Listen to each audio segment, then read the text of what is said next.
There are giants that you could never imagine was even anywhere around. Nobody even ever seen them. I can kill them because I'm hunting a place that will force them to be there when they're traveling those long distance travels. Put in the effort, the time. How does confidence play a factor? Confidence is exactly the same thing as expectations. If your expectations are in line with reality, then you have the confidence to not go chasing rabbits down empty holes, and you have the confidence to sit there 5 days when the first 4 days you hadn't seen a buck decent, and the 5th day that the giant comes by you. The giant comes by you. That's where confidence plays on. It's the same thing as expectations, and it gives you the time, the ability to stick with it. You ever during the rut drive through the Midwest or anywhere and see a giant buck running across a field or crossing a road? What in the world? What? Now, how can I capitalize on that? It's easy. You hunt at the end of a tall fence he runs on and has to go around. That's a funnel. Or you hunt on the end of a deep ditch he comes up on and has to go around.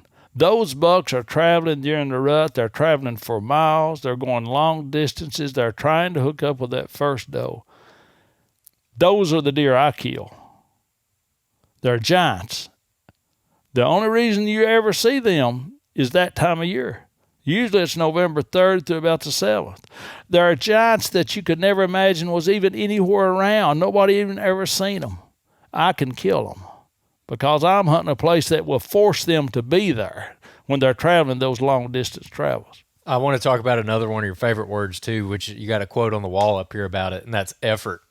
Can you talk about what that means to you and that quote that you've got here framed next to us? Yeah, the quote says, without effort, something awful takes place in a person's life. Nothing. You know, I don't know how you instill good work ethics in someone. I think passion is what does it. But I'm 70 years old, and I've moved countless stands this week. I'm out there all the time working. You can't succeed in anything in life at a high level without effort. You can't sit back and expect it to come to you. And so many jealous individuals see me get recognized on a world level in my archery, my traditional archery, and my bow hunting. And they're jealous. They say, he don't deserve that. You know, I deserve it just as much. Well, the one thing that separates me from them is effort. And they'll never understand that. They think it should be handed to them. They have a right to it, to the recognition I get just as much as I do. Well, come and follow me around for a week and let's see. Me and Joe Miles, we got a joke. He spent a few nights with me here when we have a class where I take people and show them funnels and teach them about that. And Joe spent a few days with me during 2 classes we had, and I was up at 2 o'clock in the morning. You know, he could hear a drill running, or I'd be, man, don't you ever sleep? I said, Joe, how do you think I've accomplished what I have? I said, I make good use of those hours between 1 o'clock a.m. and 4 that so many people like you waste. So we often talk about that and have a good time with it. But effort comes in a lot of ways. It can be physical or it can be mental, you know. But that goes back to just time devoted to a task is paramount.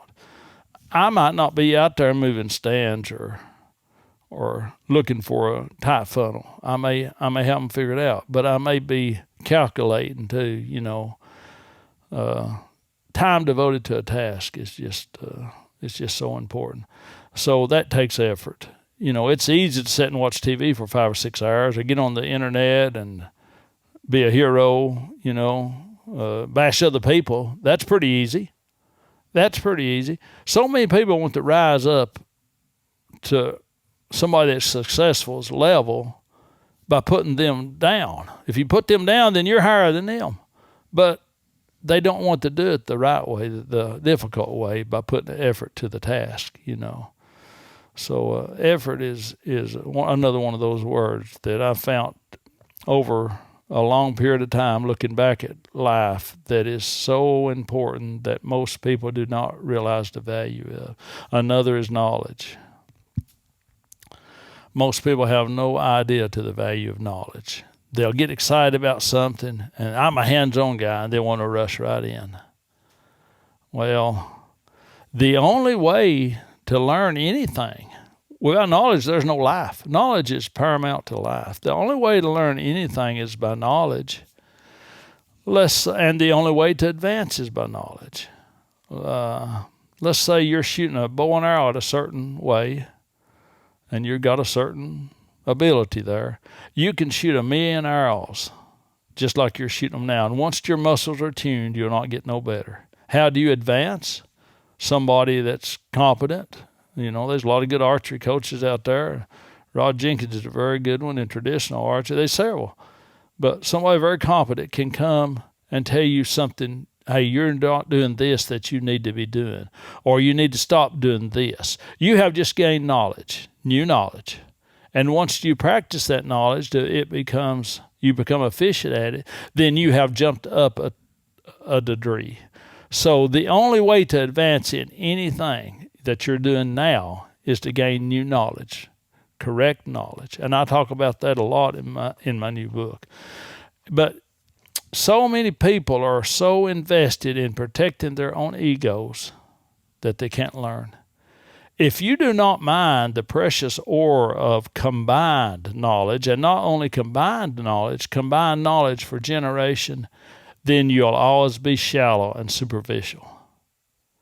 So when I put on my classes, I noticed one or two guys that had a pretty good reputation, hunted on some shows, standing back. They didn't want me to ease up there and ask them a question and them not be able to answer it. So I noticed them standing back. You ought to get up there and get engaged in anything. Get up there and get engaged in it. Everybody you meet in life knows something that you don't. And if you'll engage them, you might get that information. I have always had a hunger and thirst for information. And I think that's why I have succeeded at the little degree I have in life. So knowledge, not only knowledge from one person, but accumulated knowledge is so important. It has to be correct knowledge. As we said earlier, there's a lot of stuff out there that ain't correct. But correct knowledge is so important to success. So there's a lot of words that, there's about 5 or 6 words that I'm really working on writing a lot about. And in my new book, I talk about mathematics and how important it is. I talk about expectations and how important it is. I talk about knowledge and how important it is. And in my book, I don't just talk about for the hunt. I talk about it in all avenues of life, how important they are. So looking back at my life, I wasn't very good in English now. I took 8 classes to get out of high school. And my teacher never stressed those words to me. I wish she had. But if I had some advice for young people, I'd explain 4 or 5 words and the importance of them, not only to bow hunting, but definitely to bow hunting, but also to all avenues of life. On the knowledge and learning aspect, you mentioned that you're always trying to learn from other people and you're trying to soak up knowledge wherever you can. I'm really curious when it comes to your deer hunting, who was one of the people early on who you really latched onto and tried to learn a lot from? You mentioned that you grew up around a lot of small game hunters.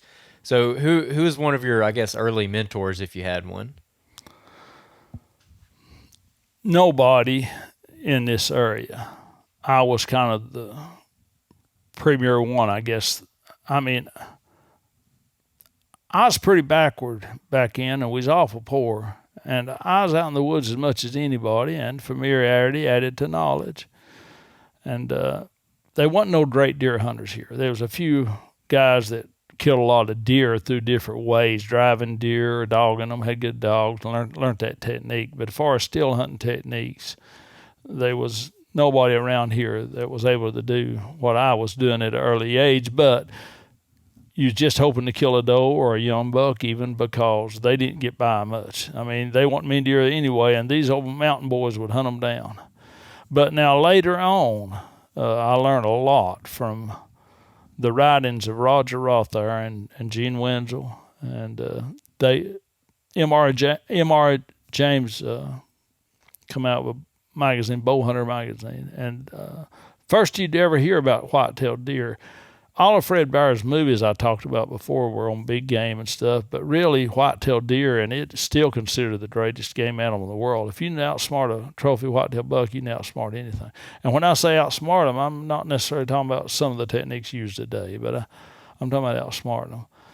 But Gene and Roger Rothair, I think, wrote a 3-part series that later became a book. And he really, I would see strapes and rubs, and I knew deer made them, but he had a chance to study a lot more deer than I did in these mountains in Ohio. They stalked them there first, and he began to really figure out about analyzing strapes and rubs and how they're rolling breeding, the breeding ritual, and that was I learned quite a bit from him. Later on, I become good friends with Roger and Gene, very good friends with both of them. And Roger's been here at my house. I've been to his. We hunted a lot together and shared a lot of knowledge together. And but as far as just a local mentor, a great deer hunter, back then they was guys that's killing deer, but they was killing them any way they could. If they couldn't spotlight them, they'd run over them. But yeah. So getting back to knowledge, there's 2 words in knowledge. One is learning, one is unlearning. So there's a lot of people out there right now afraid that are confused or chasing rabbits down empty holes. They have to understand that maybe they need to unlearn. And a lot of people with inflated egos, and that's fine. A lot of people fake it until they make it, and they're out there faking it, and they're afraid to come up and ask questions. They just try and catch on what they can, without just putting themselves out there too far. Come on, guys, I've just always been real hungry for knowledge and for getting it from anywhere I could. But now I guess the confusing part is does that make sense or not? When you got a guy killing giant deer or 4 or 5 140-inch bucks, one every year or 2 every year, hunting different states, you need to do a little investigating, I think. A man needs to do a little investigating, Look at them pictures. If there's 4 deer in the picture, he's sending you a trail picture. Look at this deer, I'm going to kill him, here in a few days. There's 4 picture in the deer, and his head's up and stretched out like that. You might think, well, that deer might be eating corn. He may, is that legal in that state? Well, yeah, okay. You just need to do a little investigating and use the mind that you are given by God. If I say hunting 4 corridors in one day increases your odds as good as hunting 4 separate corridors in 4 days, then does that make common sense? Well, yes, it does. Okay. I'm going to apply that tactic. Then is where expectations come in. You're not successful, then you want to go try something else. It's because your expectations were out of line. So that word is so important in trophy whitetail deer hunting.